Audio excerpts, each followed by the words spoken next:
नमस्कार। आकाशवाणी जयपुर अजमेर से प्रस्तुत है प्रादेशिक समाचार।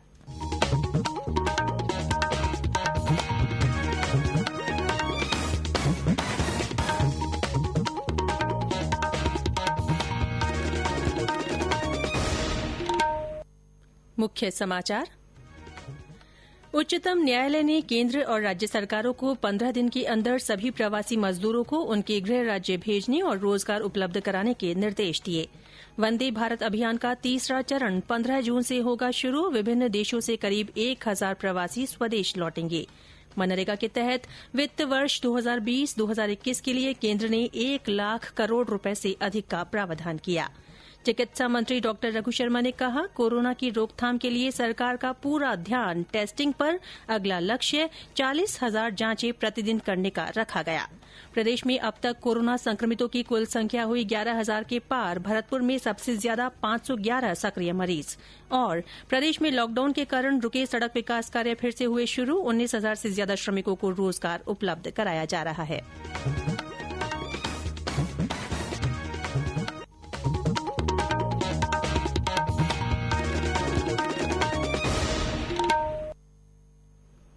समाचारों के साथ मैं रितिका गुप्ता। और अब समाचार विस्तार से। उच्चतम न्यायालय ने केंद्र और राज्य सरकारों को 15 दिन के अंदर सभी प्रवासी मजदूरों को उनके गृह राज्य भेजने का निर्देश दिया है। अदालत ने मजदूरों के पुनर्वास के लिए उनके कौशल का विवरण तैयार करने के बाद रोजगार उपलब्ध कराने की योजनाएं बनाने को भी कहा है। न्यायमूर्ति अशोक भूषण, संजय किशन कौल और M.R. शाह की पीठ ने केंद्र को ये निर्देश भी दिया कि मजदूरों को उनके गृह राज्य भेजने के लिए राज्यों की मांग के अनुरूप 24 घंटे के अंदर अतिरिक्त रेलगाड़ियां उपलब्ध कराई जाए। अदालत ने आपदा प्रबंधन अधिनियम के तहत लॉकडाउन नियमों के उल्लंघन के मामले में मजदूरों पर दर्ज सभी मुकदमे वापस लेने पर विचार करने का भी निर्देश दिया। परिवहन की व्यवस्था सहित यह प्रक्रिया पूरी करने के लिए अधिकारियों को 15 दिन का समय दिया गया है। न्यायालय अब जुलाई में इस मामले की सुनवाई करेगा। वंदे भारत अभियान के तीसरे चरण में विभिन्न देशों से 7 उड़ानें जयपुर हवाई अड्डे पर पहुंचेगी। इनके माध्यम से करीब 1000 प्रवासी राजस्थानी स्वदेश लौटेंगे। जयपुर हवाई अड्डे के निदेशक J.S. बल्हारा ने आकाशवाणी को बताया कि अभियान का तीसरा चरण 15 जून से शुरू होगा और पहली फ्लाइट इसी दिन शाम 4:55 पर जयपुर पहुंचेगी। आखिरी उड़ान 30 जून को आएगी। श्री बल्हारा ने बताया कि प्रदेश में वंदे भारत अभियान के तहत अब तक 24 उड़ानों से करीब 3,300 प्रवासी जयपुर हवाई अड्डे पर पहुंच चुके हैं। उन्होंने बताया कि अब घरेलू उड़ानों में भी यात्रियों की संख्या बढ़ती जा रही है। देश के कई प्रमुख शहरों के लिए जयपुर हवाई अड्डे से करीब 30 उड़ानें संचालित की जा रही हैं। 25 तारीख से जो है डोमेस्टिक फ्लाइट्स दोबारा से चला दी गई थी 25 मई से, और 25 मई से फ्लाइटें शुरू होने के बाद इसका रिस्पांस पैसेंजर्स का जो है डे बाय डे बढ़ रहा है। जैसे कि 1000 के करीब लोग जो है पहले दिन ट्रैवल किए थे, जो आज की डेट में लगभग 2,500 से 3,000 हो गए हैं। ऐसे ही 20 फ्लाइटें जो है शेड्यूल की गई थी, तो उसमें 14 फ्लाइटें अभी आज तक नियमित रूप से चल रही हैं और धीरे धीरे बढ़ाई जा रही हैं। इधर उदयपुर में फंसे 100 विदेशी पर्यटकों को भी प्रशासन ने उनके देश भिजवा दिया है। प्रदेश में करीब 2.5 महीने के लॉकडाउन के बाद अनलॉक 1 में होटल, शॉपिंग मॉल्स और रेस्टोरेंट खुलने से इनके मालिकों में और इन व्यवसायों से सीधे तौर पर जुड़े लोगों में खुशी की लहर है। हमारे झालावाड़ संवाददाता ने बताया कि हालांकि कोरोना संक्रमण की आशंका के कारण इनमें पुरानी रौनक नहीं देखी जा रही है।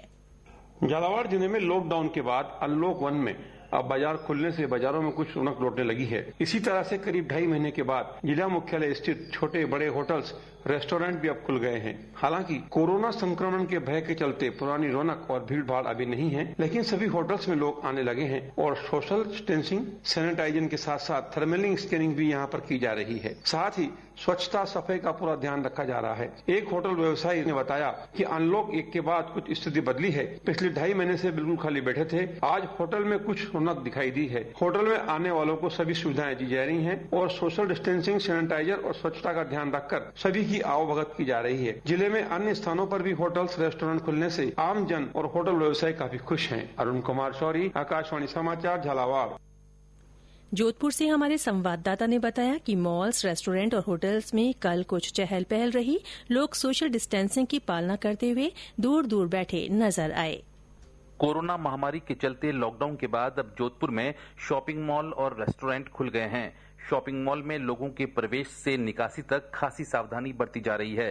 करीब 2.5 महीने बाद अब रेस्टोरेंट और होटलों में कुछ चहल पहल नजर आ रही है। हालांकि बहुत कम लोग मॉल, रेस्टोरेंट और होटलों में नजर आ रहे हैं, लेकिन इसे कोरोना काल में एक नई शुरुआत के रूप में देखा जा रहा है। रेस्टोरेंट में सोशल डिस्टेंसिंग की पालना करते हुए लोग दूर दूर बैठे नजर आए। मॉल और होटल संचालकों ने सैनिटाइजेशन की व्यवस्था भी की है। सैनिटाइजेशन के बाद ही ग्राहकों को होटल में प्रवेश दिया जा रहा है। कई रेस्तराओं के बाहर सेल्फ सैनिटाइजेशन मशीन लगाई गई है। कई जगह थर्मल स्कैनर गन मशीन से जांच की जा रही है। स्वास्थ्य विभाग मॉल कर्मचारियों की कोरोना जांच के लिए नमूने ले रहा है। सोशल डिस्टेंसिंग की पालना के लिए सीमित संख्या में ही लोगों को मॉल में प्रवेश दिया जा रहा है। आशीष, आकाशवाणी समाचार, जोधपुर।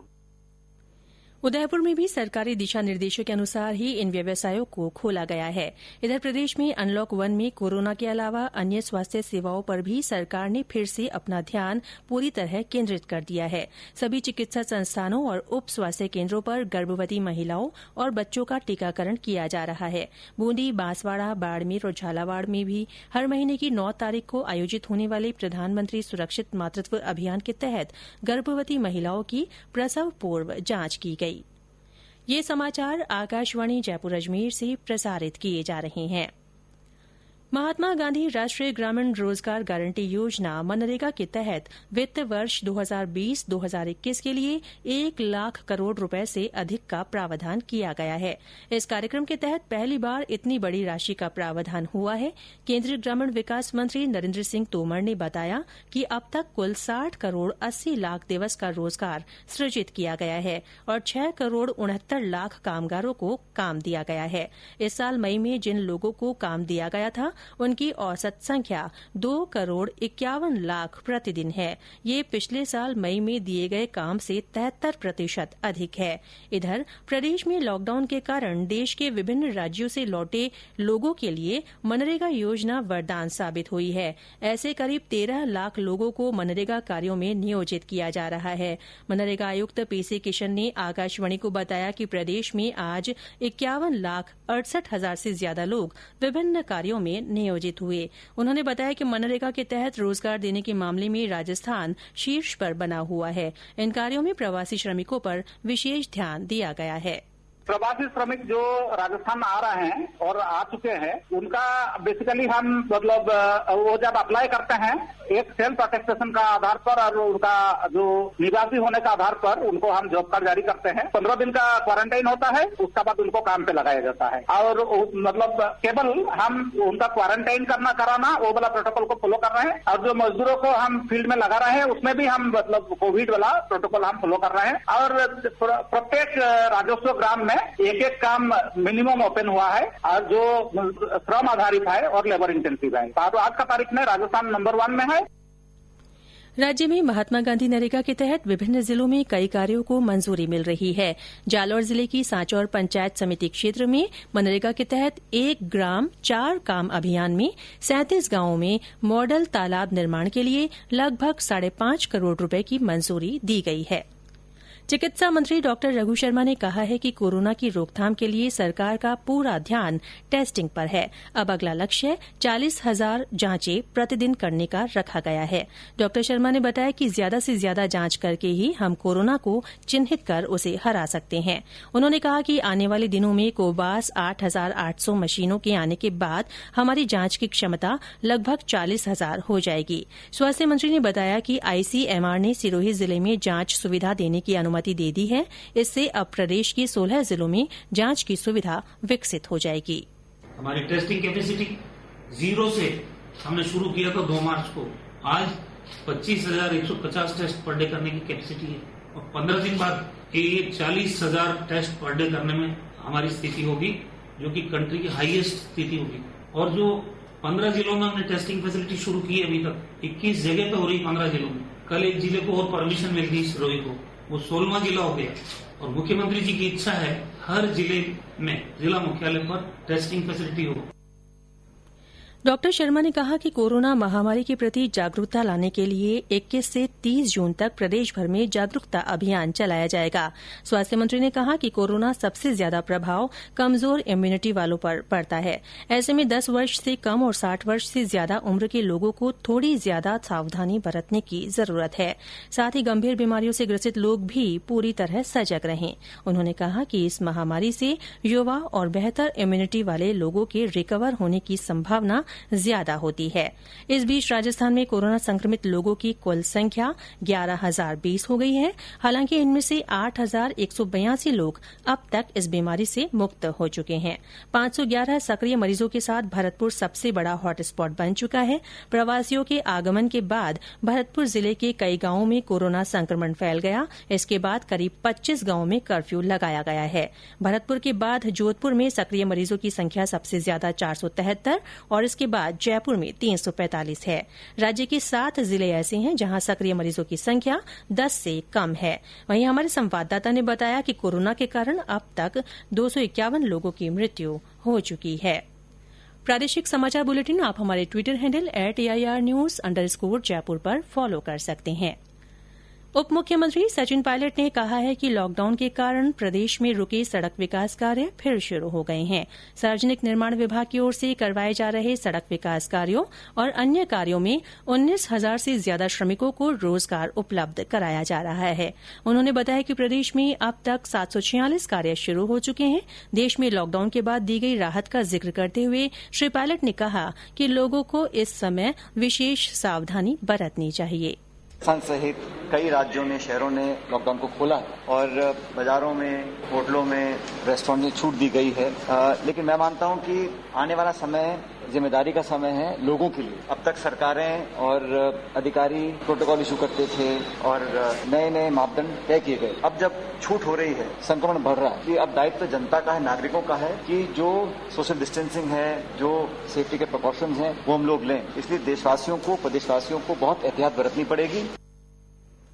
मानव संसाधन विकास मंत्री रमेश पोखरियाल निशंक ने आज कहा कि वर्तमान परिस्थितियों के मद्देनजर और माता पिता तथा शिक्षकों से अनुरोध प्राप्त होने के बाद सरकार आने वाले शैक्षणिक सत्र के लिए पाठ्यक्रम और निर्देशात्मक घंटों में कमी करने के विकल्प पर विचार कर रही है। श्री निशंक ने एक ट्वीट में सभी शिक्षकों और शिक्षाविदों से मानव संसाधन विकास मंत्रालय या उनके ट्विटर और फेसबुक पर #syllabus4student 2020 पर इस मामले में अपनी बात साझा करने की अपील की है। भारतीय जनता पार्टी के प्रदेश अध्यक्ष सतीश पूनिया ने कहा है कि प्रदेश में गंभीर अपराधों की संख्या बढ़ती जा रही है। आज जयपुर में मीडिया से बातचीत करते हुए श्री पूनिया ने कहा कि जहाजपुर में उपखंड अधिकारी की ड्राइवर को कुचलकर मारने की घटना गंभीर है और इस पर जवाबदेही तय होनी चाहिए।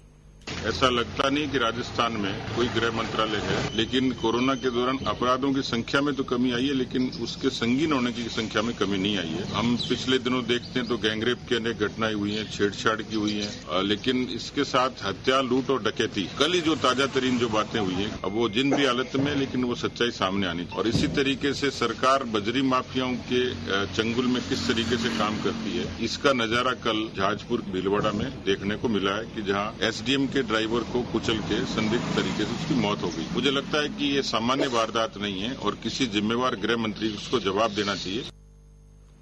राज्य में आज भी कुछ स्थानों पर मेघ गर्जन के साथ हल्की बारिश दर्ज की गई। इसके बावजूद प्रदेश में कई स्थानों पर तापमान में मामूली बढ़ोतरी हुई। मौसम विभाग के निदेशक शिव गणेश ने बताया कि अगले 48 घंटे में तापमान में 2 से 3 डिग्री बढ़ोतरी होने की संभावना है। उन्होंने बताया कि कल पूर्वी और पश्चिमी राजस्थान के कई जिलों में हल्की बारिश और तेज हवाएं चलने की संभावना है। और अंत में मुख्य समाचार एक बार फिर। उच्चतम न्यायालय ने केंद्र और राज्य सरकारों को 15 दिन के अंदर सभी प्रवासी मजदूरों को उनके गृह राज्य भेजने और रोजगार उपलब्ध कराने के निर्देश दिए हैं। वंदे भारत अभियान का तीसरा चरण 15 जून से शुरू होगा। विभिन्न देशों से करीब 1,000 प्रवासी स्वदेश लौटेंगे। मनरेगा के तहत वित्त वर्ष 2020-2021 के लिए केंद्र ने 1 लाख करोड़ रुपए से अधिक का प्रावधान किया है। चिकित्सा मंत्री डॉ रघु शर्मा ने कहा, कोरोना की रोकथाम के लिए सरकार का पूरा ध्यान टेस्टिंग पर है। अगला लक्ष्य 40,000 जांचें प्रतिदिन करने का रखा गया है। प्रदेश में अब तक कोरोना संक्रमितों की कुल संख्या 11,000 के पार हो गई है। भरतपुर में सबसे ज्यादा 511 सक्रिय मरीज हैं और प्रदेश में लॉकडाउन के कारण रुके सड़क विकास कार्य फिर से शुरू हो गए हैं। 19,000 से ज्यादा श्रमिकों को रोजगार उपलब्ध कराया जा रहा है। इसी के साथ प्रादेशिक समाचार बुलेटिन समाप्त हुआ।